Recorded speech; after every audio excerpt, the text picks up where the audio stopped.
Welcome MOTU fans to another Third Earth Reviews unboxing, and today I have 3 of the Loyal Subjects Masters of the Universe action vinyls. I have been super excited about these figures since they premiered at the New York Toy Fair in February.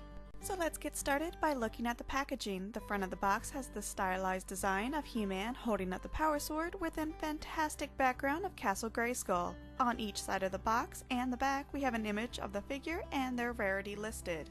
Most of the characters are fairly common, like He-Man and Skeletor, who are 2 in 16. However, there are a few rarer figures like Faker, who is 1 in 96, Eva Lynn, who is 1 in 24, and Teela, who is 1 in 48.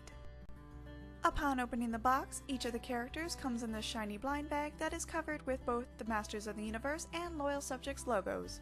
The figures stand at 3 inches and are fairly nice sculpts, even if there are a few rough spots, especially around the armor. Overall, the paint deco of these figures is pretty good. Each of the character is in the design of the Filmation cartoon, and I have to say this style works really well for a figure of this size. The articulation of these figures is very nice for their size. Their heads can move left and right, their arms can move up and down, and there is a rotation at the waist.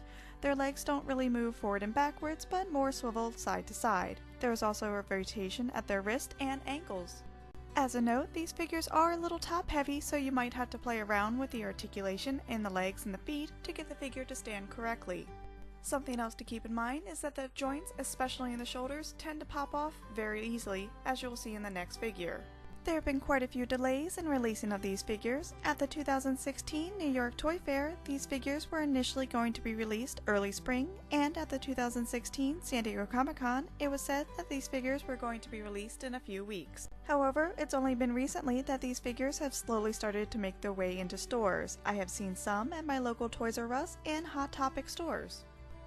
Overall, these are a nice addition to your MOTU collections. The characters have an interesting reimagined style, and the paint deco is pretty nice for a figure of this size. However, these figures do have some minor paint issues where the paint just doesn't quite stay in the lines. The paint for He-Man's eyes is just a bit off, and I wish the blue symbol on Beastman's armor could have been done much better. Each of these figures comes with their signature weapon. In He-Man's case, it's the power sword and his classic shield, and in Beastman's case, he has a whip which is made of a nice quality brown string. As an interesting note, their weapons were placed separately in the box and were not a part of the items in the blind bags, which also includes a bio card. I hope that you've enjoyed this video. If you did, please hit that like button and subscribe so you can check out all my other reviews. I might pick up a couple more of these boxes in the near future, so until then, this has been Third Earth Reviews.